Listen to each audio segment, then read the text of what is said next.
This shit ain't nothing to me, man. This is Boxing Before Dark. Boxing. Boxing. Bang, bang, bang. Bang, bang, bang. Before. Boxing. Boxing Before Dark. This is Boxing Before Dark.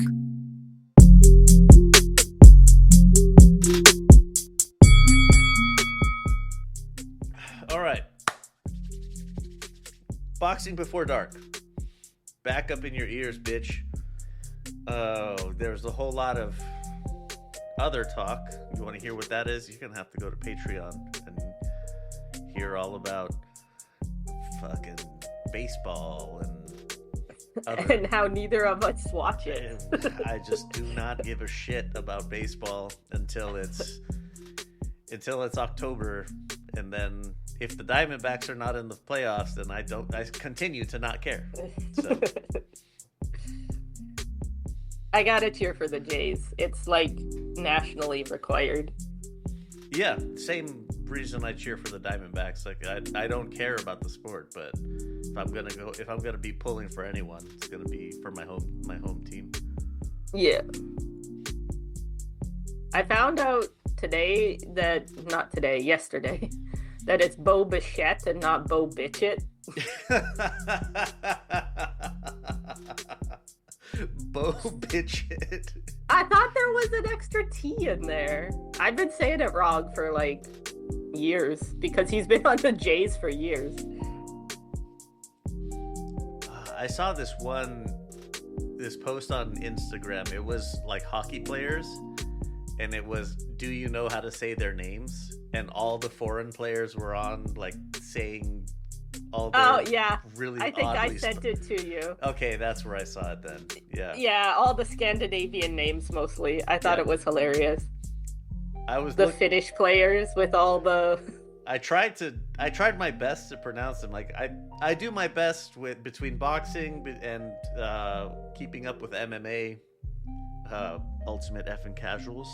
You know, just a subtle little slide in right there. But keeping up with MMA and boxing, like I thought I was good with names, but apparently not. Scandinavia is a whole nother... That's a completely different kettle beast. of fish. Yep. All right, let's get into a little bit of the news here. Zhilei Zhang he has accepted terms, signed the contract to fight Derek Chisora. I don't know how to feel about this one. Yeah. I kind of think Chisora can win.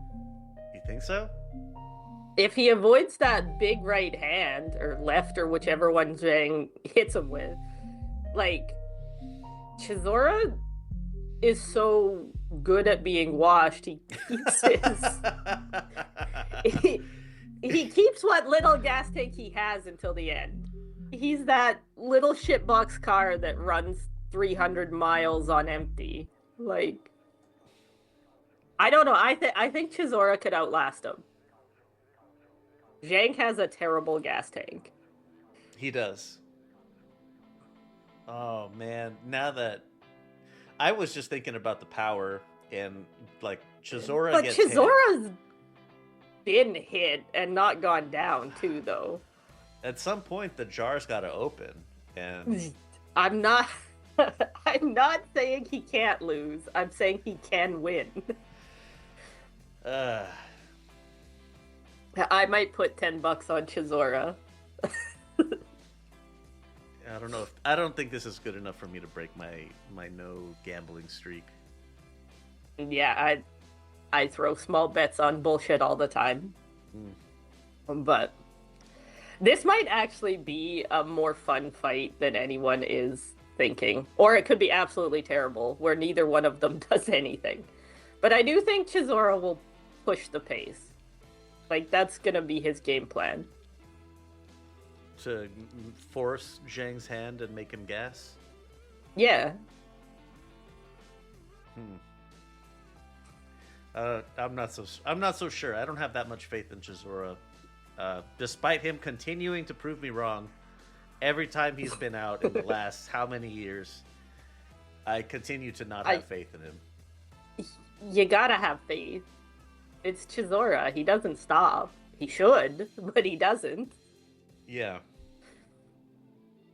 And he sounds like a dying cow while he's fighting, but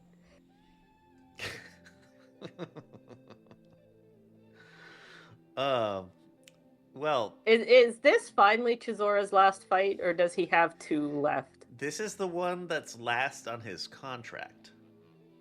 Okay, this should be like actually last. Should be the end of his career as well. Should. I want Operating word. Chizora to go out on a win. Zhang is beatable. He is. I don't know. You gotta back Del Boy, especially if it's his like final farewell. That being said, if he wins, he probably doesn't retire. So. Oh, I forgot that he does that. Rather than go out on a win, let's let it ride, baby. We're gonna keep fucking going. Like, no, dude, this was supposed to be your farewell. Like, you got a big win against a big puncher. You outfoxed him. This is the time to go out. This is your glory moment. But no. But you know he's not gonna let that happen. Exactly. He's not gonna let that happen. But I still want Del Boy to win. Fuck it. Let it ride. Speaking of letting it ride, Manny Pacquiao, one of his rumored opponents for his return in January, Vasily Lomachenko. I thought Pacquiao was fighting Rolly. I thought so too, but Lomachenko's kind of been coming up on the rumor mill as the likely frontrunner. Do you think Loma actually comes out of retirement? For a Pacquiao paycheck? Absolutely. Fair. I don't know, man. I think if Lomachenko comes out of retirement, the Pacquiao fairy tale might be over. Depending on if Lomachenko trains up for it and stuff. If he takes it seriously? Yeah. I think he will. I think he'll want to put an exclamation point on the win.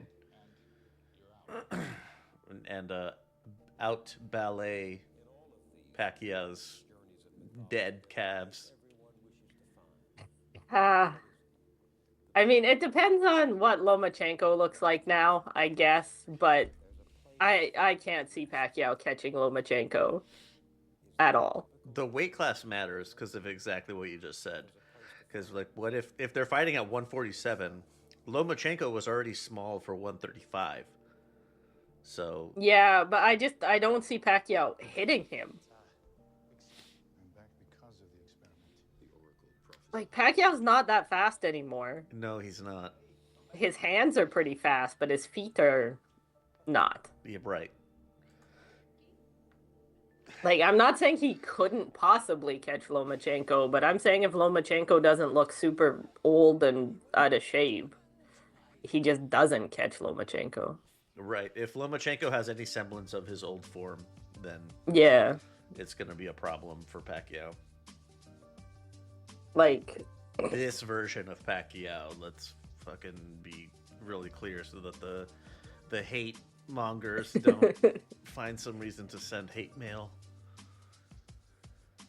well, I mean, if they fight now, it's this version. That's the only thing we can be talking about. Yeah, well, you know how people get when talking about the old favorites. I guess it hasn't even been a year since Lomachenko fought. I kind of completely forgot about that. Kambosos fight. That's right. I thought he had been out longer. I did too. Yeah, I don't think there's any hope in hell of Pacquiao catching Lomachenko. Shaking my head for those who can't see.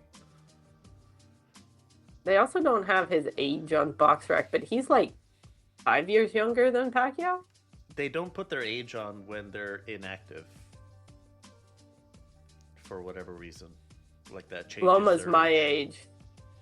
Loma's my age, and Pacquiao's what, 47? 46, 47. So Lomachenko's a whole 11 years younger, 10 or 11 years younger. Wow. There's no fucking way Pacquiao catches Loma. Not in my opinion.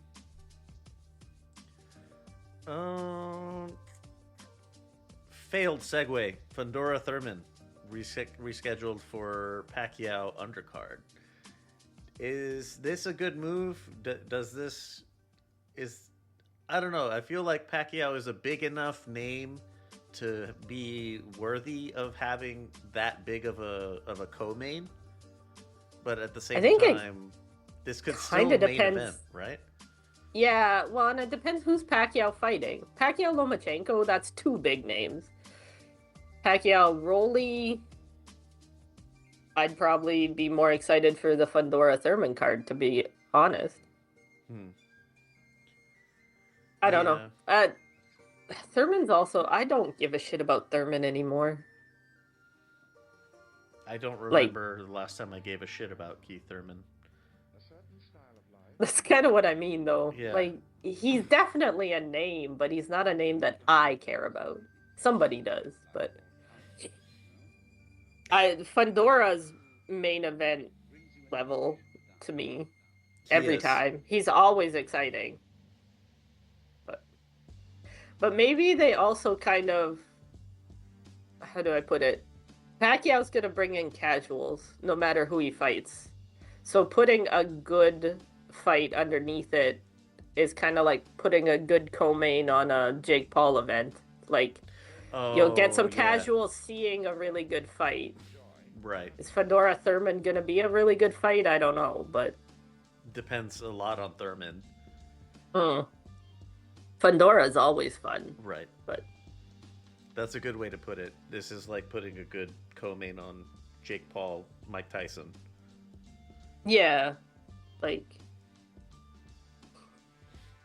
It gets some casuals to see good boxing and not just a washed Pacquiao fighting whoever. Getting styled on by Lomachenko. I really do think that would be so one-sided. It would be sad. I usually, when it comes to situations like this, specifically with like Jake Paul, for what you outlined, I always looked at it as 10,000 people are going to watch. Just for example numbers, 10,000 people are going to watch simply because it's Manny Pacquiao. Of those 10,000, 1,000 of them start to follow the sport a little bit, and of that 1,000, maybe 10 of them become hardcore fans. Maybe. Yeah, maybe. Maybe Worth 10 it. of them buy the next pay-per-view. Yeah. Like we all do. Really, I'm not sure how to... I'm just shaking my fist here like a real happy-go-lucky guy. Paying my dues. I've said it before. I don't mind paying for good cards. Yeah, I have the absolutely. money now. But some of the cards that they make pay-per-view are garbage. They're not even garbage. They're worth like $30, not $80.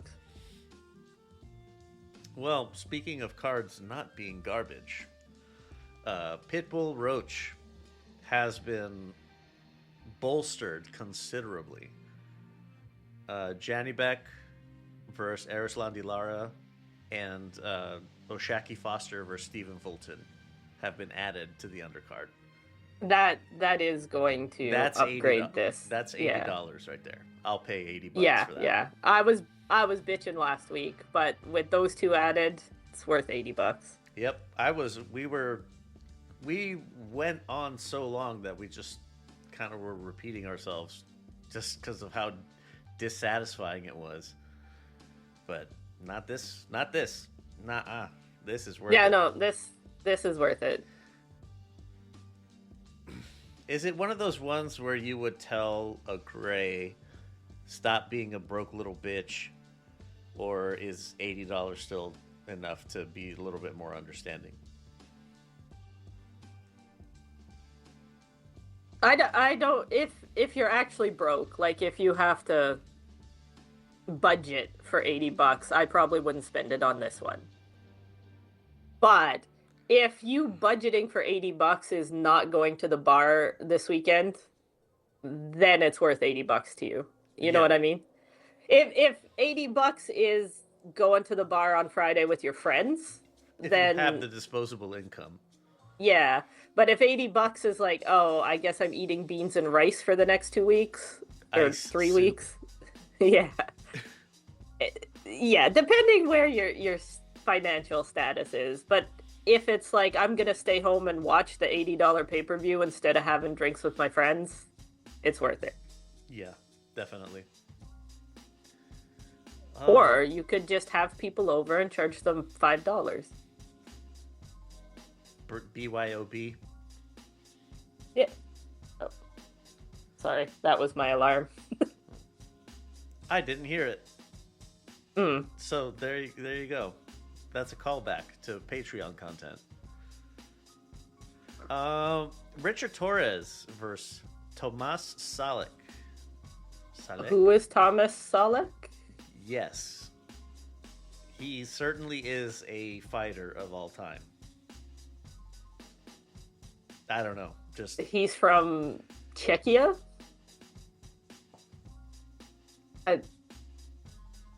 all right. Yeah. All right. That's I don't know. I was trying to find something. I don't recognize I got any nothing. names on his box rec. It was just that it's Richard Torres. That's pretty much it. Yeah. I like Richard Torres. Yeah, I think this card's in Mexico. On the Oh, that's fun. Rafael Espinosa. Oh. Card. Yeah. I am actually starting to get a little excited for that card as well. Yeah, they're putting something together, and I need to see how far it is into Mexico. See if I'm gonna try to go. Nice. It depends on how far the drive is. I'm gonna have to take my decals off. Little just geopolitical problem for people like me. Geopolitical problem. Kubrat Pulev versus Murat Gassiev. I am glad that Pulev is not Atauma's next fight. Why is that? I don't know. I don't feel like Pulev would be any of a step up for Atauma. Pulev's old, Yes. and he hasn't looked good. I mean, Gassiev is fucking donkey balls at Th- heavyweight. This is too. Whatever. This is a whatever fight. I'm probably not gonna watch this. You had previously referred to, what was it? Ryan Garcia versus Mario Barrios as an ass off. Yeah. This is another ass off. Yeah, but this is a heavyweight ass off, which is even worse. True, because they can be... The heavyweight slop is different from lower weight classes. It's so slow, and there's so much hugging. I mean, Chisora beat Pulev 3 years ago. I think it's how... beat Pulev. Yeah. 3 years ago. Oh my goodness. I think Atauma can handle better competition than Kubrat Pulev, even if he is a name. That's really why all- I'm That's what it is. glad. Is Yeah. He's a name, but Murat Gassiev. This is for the WBA regular fucking title. Ugh. Is it? Yes, it is. How? Jesus Christ. Yeah, because Kubrat Pulev is the regular champ. How? Because it's the WBA. They do stupid shit. Fair enough. They are among their brand of stupid shit is diluting the value of their own titles. That's Yeah. what they do. They have too many other belts. Yeah. Super champ, We regular champ, interim we've gone champ. on a couple rants about how I get so lost with the WBA belt. Well, this does nothing to improve the situation. No. Oh, speaking of improving situations, Roly versus Shakram Giasov, ordered for a defense of his WBA welterweight title. Should I know who Giasov is? I barely know who he is. So, Yeah. no, not really. Another Uzbek. Uzbeki boxing is popping off right now. It is. It's been popping off since like the 2016 Olympics. Fair enough. But they're all getting into like world contention right now. Yes. I don't have much of an opinion on this one. I like Rolly being a champ just because I think it's funny.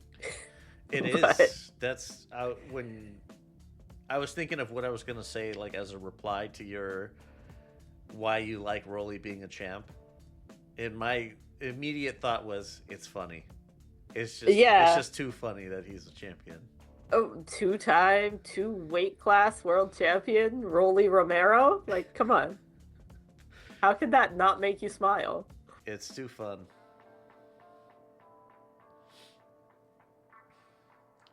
Another fight ordered by the WBA, Nick Ball versus Brandon Figueroa. Oh, somebody was asking me if Nick Ball was good. That must be why they saw this. Is Nick Ball good? No. Depends. If you're from the UK, then he's like the second coming of Jesus. He's the second coming of fucking Josh Warrington, is what he is.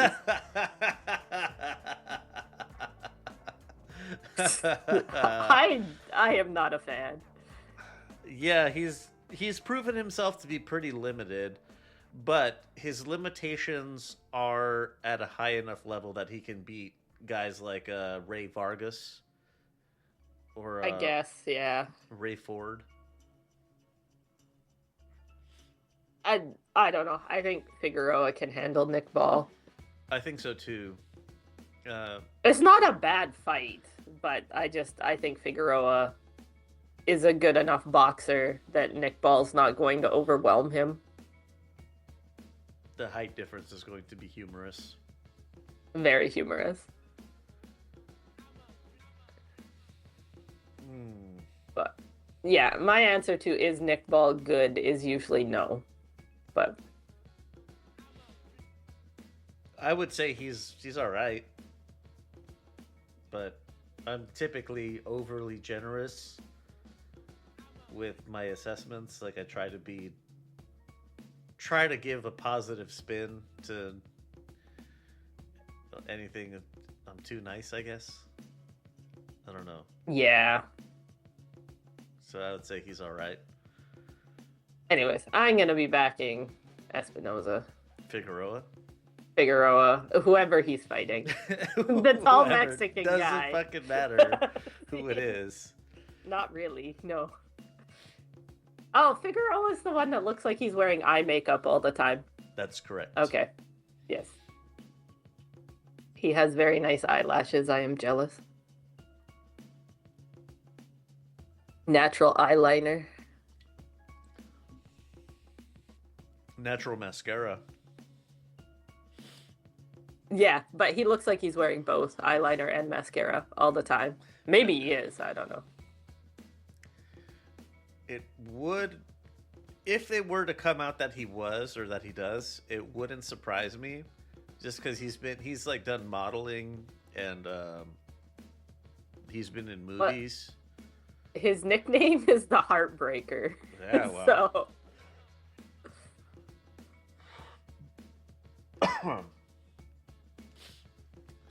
Yeah. Oh man. Well, Nick Ball versus Brandon Figueroa. I'm riding with Figueroa. I think most of North America will be riding with Figueroa on that one. Another kind of no-name opponent, Diego Pacheco versus Kevin Sajo. I do not know who that is either. I don't either. I just know that Diego Pacheco is back in December. Nice. So I'm hopeful that he's going to put another clinic on. Kevin Sajo. His nickname is the Punisher. Is this the right guy? Yes. He is French Cameroonian that moved to France. That is like a boxing pipeline. There are a ton of people from Cameroon that moved to France. Yeah. And by a ton, I can think of 3, but that's a lot. There's probably like several dozen others that have done it that we don't know about. But Cameroon to France, it's one of those, like, they have a history. Yeah, because I think colonial history. Cameroon speaks French, right? Yeah, they're francophones. Yeah. It's a colonial thing. Like, because you were a former colony, you can kind of get fast tracked to living in that France. Makes sense.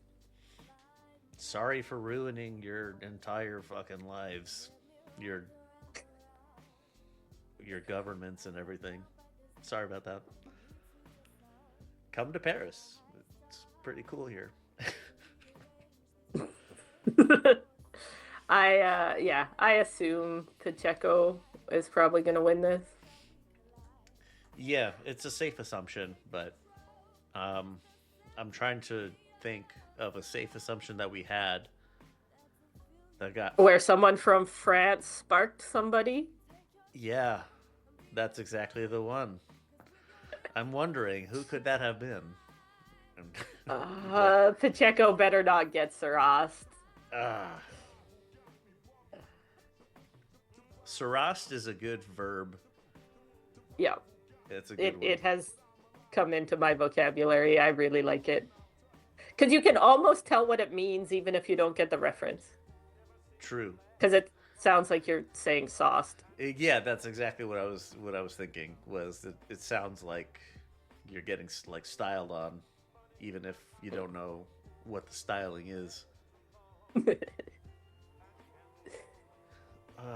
Well, speaking of styling, Amanda Serrano is back in January. She's going to be fighting in Puerto Rico. That's nice. Homecoming fight. I don't know if it's homecoming, just because she's fought in PR a few times. I don't think it's that she's been away for an extended period. It's been a long time, hasn't it? Now I want to check. Which one's the Puerto Rico flag? Red and white stripes, blue with a star. Like 4 years? 4 years. Okay, so this is homecoming then. If that's the case. Yeah, the first one I can find on BoxRec is 2021. Wow. Okay. Homecoming fight it is.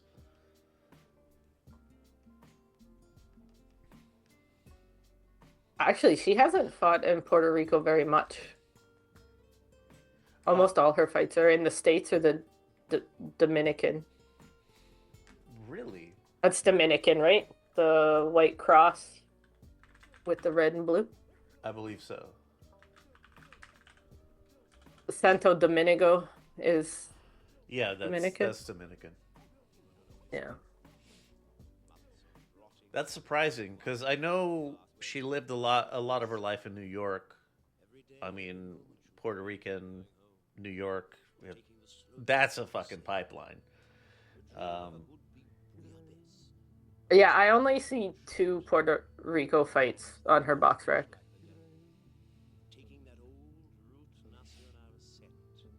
So that's pretty cool. She gets to fight at home, or her whatever childhood home.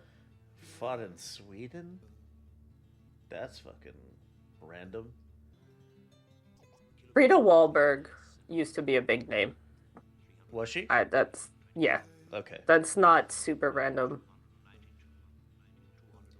She I'm sure once it's- she got the belts, Frida mostly fought at home. She didn't leave Scandinavia. I don't think. a lot of New York fights. Yeah. And a lot of Dominican fights, That actually. it's actually pretty surprising that she has fought so much in Dominican Republic, but not in PR. That's fucking weird to me. Birthplace and residence. I don't know. Uh, I'm just saying. Yeah. Actually, she hasn't fought there very yeah, much. I got you. Just it's fucking weird. I don't know if this is weird. Andre Ward came out saying Prime versus Prime. He would probably lose to Roy Jones Jr. Or his words were not that he would lose, but probably wouldn't beat him. I don't think that's weird. Anybody who says they beat Prime Roy Jones Jr. is a bit delusional, I Yeah. think. Yeah, when I saw that, I was thinking at first, like, he does. Andre Ward does have like the jab and grab kind of style that could upset someone as dynamic as Roy Jones, but at the same time, like Roy Jones was a fucking machine. He was a Fucking untouchable in yeah. his prime. Oh my god, it was disgusting. It was Like- unbelievable. I don't think he'd be able to grab him. I don't think so either. Prime Roy Jones was slippery's not the right word, but like nobody was fucking grabbing onto him. He was very good at avoiding the clinch. Yeah. Well, he held his hands behind his back all the time, so he didn't have to clinch at all. Exactly.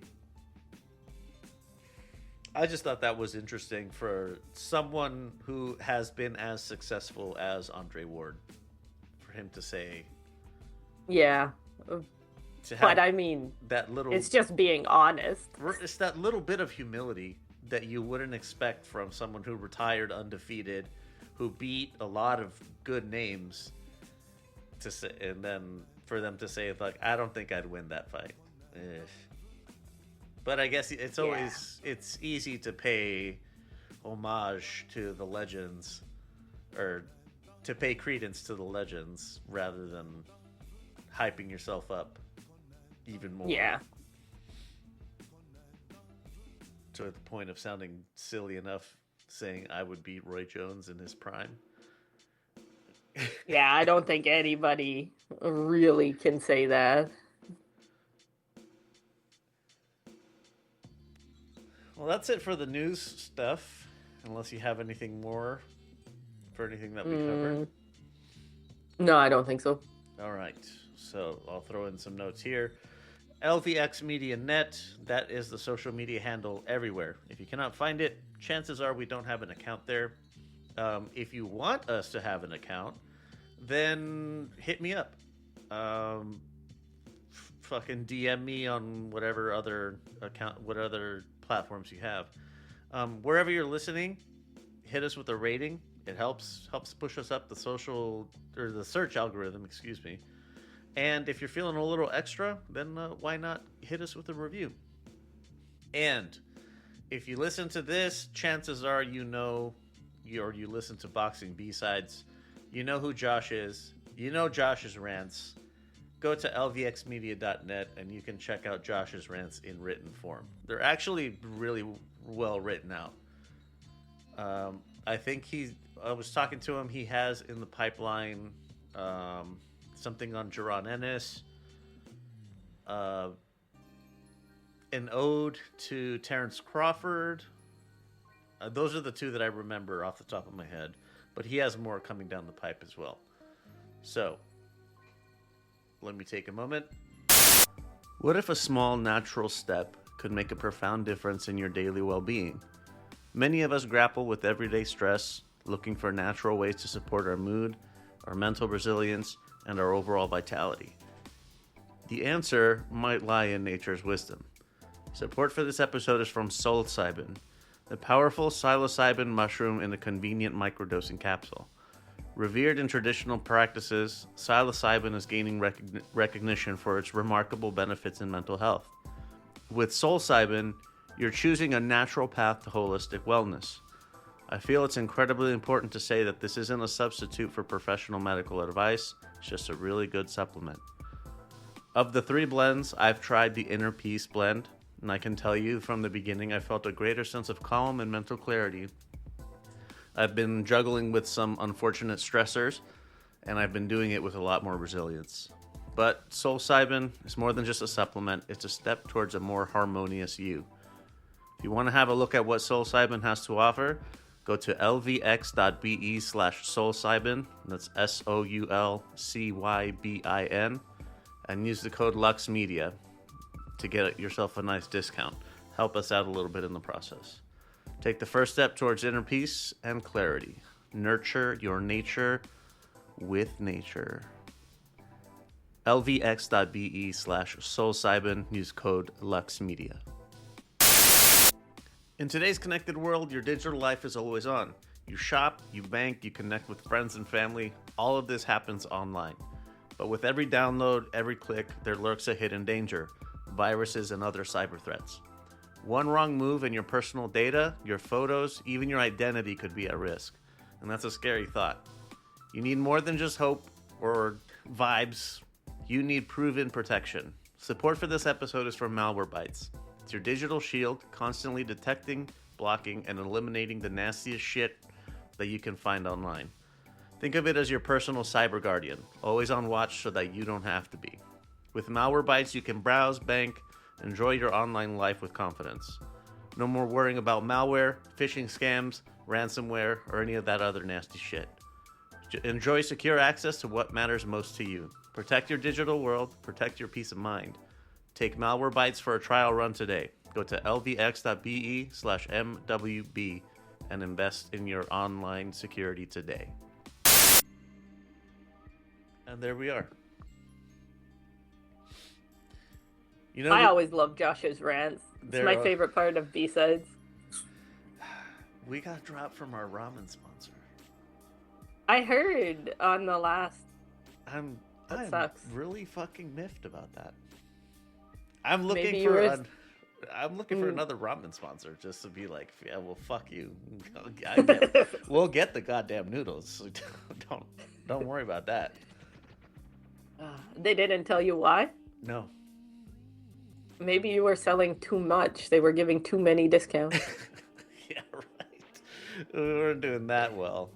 We were making sales, though. That's what was confusing. It's like, we were making sales. I don't know what the problem is. Too many sales. Some recaps. Josh Padley, the electrician in our hearts. Did he drop the ball here?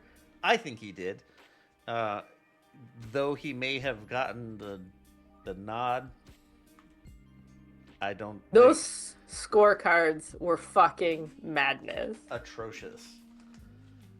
Like, maybe he won, but he didn't win every fucking round. Steve Gray, oftentimes he's a scoring referee, but he scored it 99-92. That's fucked. That is unbelievable. And the other two judges 97-93. I think that's wide, but you could convince me, probably. You could convince me that there were some really close rounds and Padley pulled it out. Maybe. That's what I mean. Yeah, maybe. But just on its face, 97-93, absolutely the fuck not. Yeah, I don't know. This also, it wasn't that exciting of a fight. It was just because it was Josh Padley, and he's been the electrician. Yeah. What did somebody in the chat say? Like, the only guy to get worse when he went full time? I remember that. Yeah, that's funny. I don't know. I would not tell people to go find this one if they missed it. You didn't miss much. But the scorecards were wider than I would have given. Oh, well, actually, that's a good segue. Speaking of scorecards that are wider than I would have given, David Allen drops the UD to Arslanbek Makhmudov. What? 109, 117, 110, 116, 111, 115. Because Makhmudov got a point deduction for twice for holding. And it should have been, well, that second point should have been taken earlier, I think. Absolutely. Because he took a point and Makhmudov didn't stop at all. Like, at all. He should have taken a point earlier. The second point would have come sooner as well. That third point might have been a DQ. Because he was like bear hugging, like he had just reunited with his long lost fucking relative. Yeah. Well, and he was like getting him behind the head as well. Like, he wasn't hitting him behind the head. I don't want it to sound like that's what I'm saying. But he was like grabbing behind his head and like pulling him in for a hug. Yeah. It was weird. But Dave Allen did Dave Allen things. Like, he just didn't have enough output either. That's what I was wondering as I was watching, because like the commentary, they were slurping on Makhmudov pretty hard. And I was wondering... Yeah, I thought they were being unfair. Yeah. A bit. And I was wondering, like, it made me think, like, I overcorrected. And I was like, Dave Allen's not doing that bad. Like, what are you talking about? He rocked Makhmudov a couple times. Right. Like, there were a couple times I actually thought the KO was coming. Yes. I believed in Dave Allen, which is the dumbest shit you could ever do. And I was so sad. British slop, but he's just such a likable guy. I don't know. I got sucked in by the personality. Yeah. It was an interesting way that Josh put it in the rant that he had on Dave Allen, was that Dave Allen is like an average Joe that you can relate to. He seems like he's a bit of a scummer, because like he keeps piss jugs in his bedroom, and like he does seem to have some mental health shit that happens sometimes, but he also just seems a little bit lazy. He had a crippling gambling addiction. Like, he has no control over any of his money anymore. He didn't give the money, but he gave control all to his sister to stop him from gambling it away. Conservatorship or whatever. Yeah, whatever. Like, yeah, his first run, he gambled away all his money. He was basically fighting for free, and he got super depressed and had piss jugs because he's too lazy to walk to the toilet. That is some crazy work. Too lazy to walk to the toilet. Jesus. But he's like an average Joe, and he's like your local school janitor, but he's just so shitty at his job. He's like really terrible at his job, but he's there. But you still love him. You still love him. And he's so bad at his job. You gotta cheer for him. Even though, as a janitor, he smears shit all over the walls. But only sometimes. Sometimes he cleans it really well. He cleans it up nicely, but he still smears shit all over the walls. Yeah, I don't know, man. I was legitimately sad about this one. Yeah. And like, Makhmudov isn't good, and he seems to have a pretty suspect chin. Like, Dave Allen doesn't have world-ending power, and he was cracking him. I don't know. This was a shit Brit slop heavyweight bullshit clinch fest. And the guy I wanted to win lost. is not a good fight. Bad day. Bad day all around. I woke up fucking early for this, just to be sad. Didn't wake up from that at everyone. I was awake before that. I legitimately set a 4 a.m. alarm so I could watch Dave Allen. You should be ashamed. I am ashamed. That's possibly worse than having piss jugs. Waking up at 4 in the morning To watch Dave Allen. to watch Dave Allen. Specifically. Why, of all the fights that you would wake up at 4, why this one? Well, I wake up at 4 for a lot of fights living in Japan. All But right. why this one? Because it's Dave Allen. You gotta cheer for the guy. I feel the- bad for him. For the school janitor who happens to box. Yeah, like, I don't know. I wanted him to not blow it this time. He almost didn't several times. He almost didn't. That is a summary of Dave Allen's whole fucking career. He almost didn't blow it this time. Because he's had like 3 runs. He keeps fucking getting himself into these positions. Yeah, and then just fucks it up.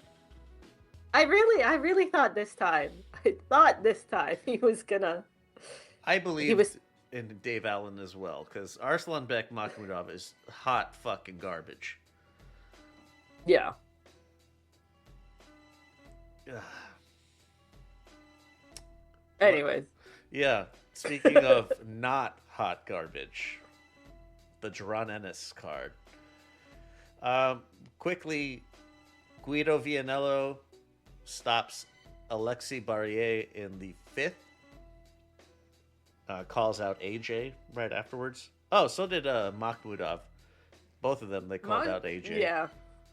Makhmudov had been saying before that if he won, he gets AJ. I think Eddie's been spreading lies. I can't see AJ fighting Makhmudov. He does need a soft comeback. That would be a soft touch. It would He'd be. knock him out like he did in Ganu. But Speaking of knocking out like Ngannou, Duran Ennis ends Uisma Lima in the fucking first. in the first minute and a half, Yeah, on That- B-sides, I said I need to eat crow and I knew I need to do it here as well, just because I believed Uisma Lima could provide some semblance of a test. I believed it. I expected it to go a few rounds.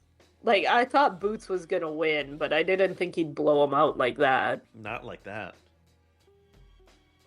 That was crazy. Yeah. I don't even know what to say, because there's not much to say. Like, go to YouTube and watch the whole fight. It's a minute and a half long. Like, Yeah, he beats his ass. yeah. It was difficult. It was I was trying to defend Boots fighting Lima as Lima being not that bad. so was I. But Boots needs to start fighting better people. Yeah, the I immediate can't talk I was can't Virgil. defend it anymore. The immediate call out was Virgil Ortiz. Do you think that actually happens though? It's possible. I think all of the like political logistical stuff is out of the way. It's just a matter of whether or not the promoters want to put their guy on the line, which Eddie Hearn seems ready to. Like Ennis is ready to do it. It's just Because Virgil fights soon, right? Like in a couple weeks. in a couple weeks he fights Erickson Lubin. Which might, well, I said it with Lima and was fucking wrong as hell, but Lubin should be a bit of a test. Like, Lubin's not terrible. Lubin has experience, so he can make it grimy if he wanted to.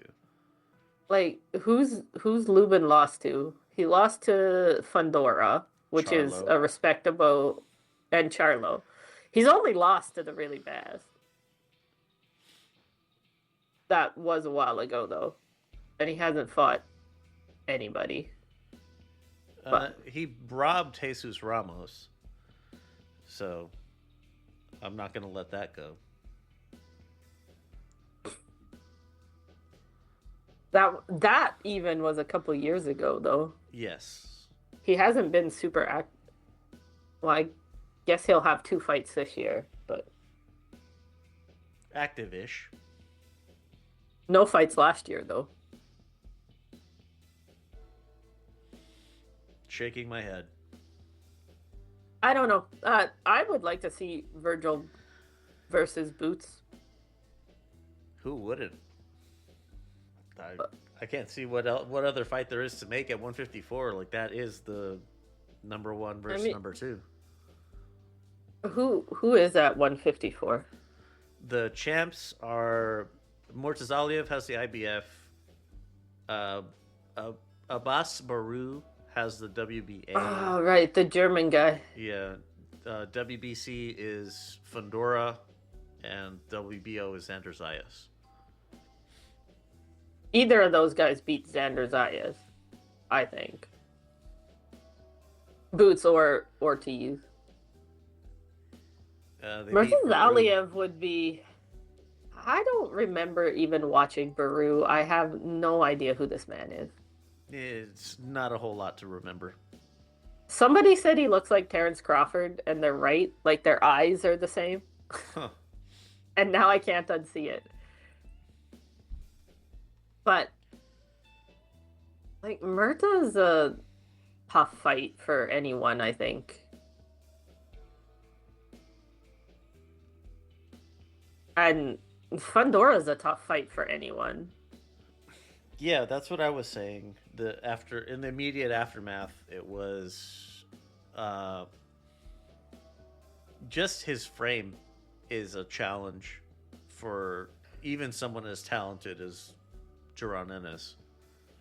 Well, and Fundora is still improving. Like, he's actually showing improvement between fights.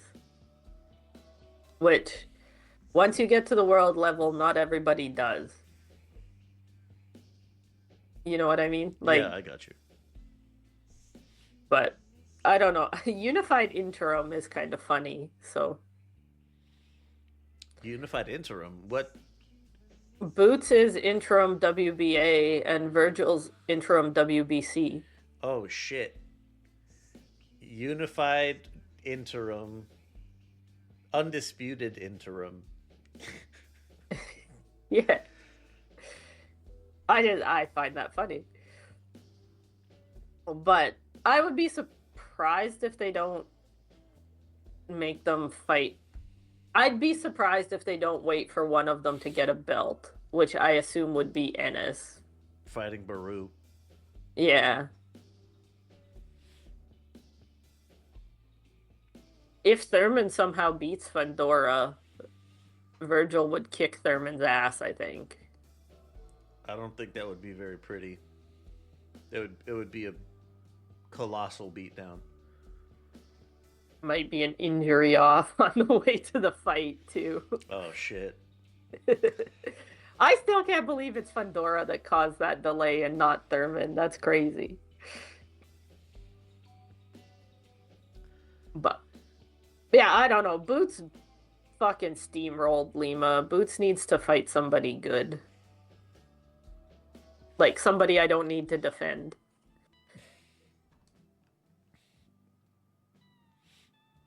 That being said, if he went for a belt against Baru, I mean, that makes sense too.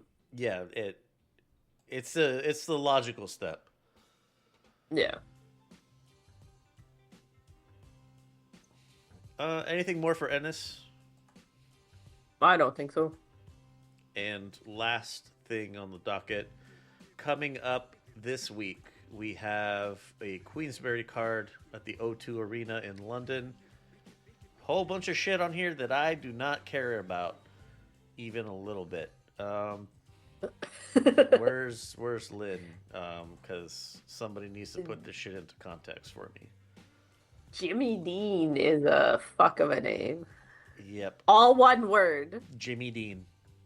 All one word, though. It's Yeah, not Jimmy Dean. It's not James Dean Wood. It's Jimmy Dean. Jimmy Dean. As such an American name. How is he from Kent? Like, that sounds straight out of Alabama. It does. My boy, Jimmy Dean Wood. Okay. Oh, is your do we name have James? anybody- Like, no, it's Jimmy Dean. Oh, yeah, so Jimmy James Dean. Dean. No, Jimmy Dean. Jimmy Dean. I sell sausages. Yeah, I don't recognize any of these. Danny Quartermain? I think I've heard that name. I have not. I might be confusing him with somebody then. Jürgen Aldedag? Old to die. Is that an I? No, it's a J, but it's from a place where the J's are wise. I see. Where's he from? Albania. Yeah. Anyways. Yeah, headlining this card, Joseph Parker versus Fabio Wardley. This one might be fun. I'm surprised Joseph Parker took this fight. He has an interim title. He's in the Usyk. He's in the running for an Usyk fight, and he chose instead to do this against a guy who can absolutely be outboxed, but has proven time and again you can be outboxing him 10-0. But he will spark your ass out in the 11th. It's a pretty dangerous fight. I was also a little surprised. I mean, Parker's definitely the better boxer. Of course. And he has a decent chin, but he's been knocked out before. It's by Joe Joyce, I believe. Yeah. The one time. Joe Joyce hits harder than people give him credit for, I think. Harder than Fabio Wardley? No. I just mean, like, I think Parker has a decent chin, but it can be cracked, and Wardley has the power to crack it. Okay. He's just got to hit him. Like, and this might be a bit of a stinker because Parker's going to have to fight careful. Right. He's going to have to outbox, and it's not going to look fun. Yeah. But, I mean, I like Joseph Parker. Again, more for his personality than anything else, but I don't know. It is a fight of all time. I will watch it. Yeah. The crowd will probably be pretty cool. The O2 Arena is always loud. Yeah, I'm sure Fabio Wardley is going to pull the people out. And Joseph Parker, I don't know if he lives in UK, but I know he trains there a lot. Yeah, I think he still lives in New Zealand. in New Zealand, or his family does. But I don't know. I'll probably tune in, but I don't have high hopes for this being super fun. Yeah, I don't either. And it's totally understandable from Joseph Parker's perspective. Like, you're not going to sit there and trade with Fabio Wardley, who does have that one-touch power. Yeah. I mean, I guess if you like heavyweights, because they're not my thing, it'll be exciting because you never know if Wardley's going to land that or not. Like, you'll be sitting waiting for it. I will be sitting there waiting for it. Not my thing. Yeah. I don't want to wait for action. I don't care if people get knocked out. I just want shit happening.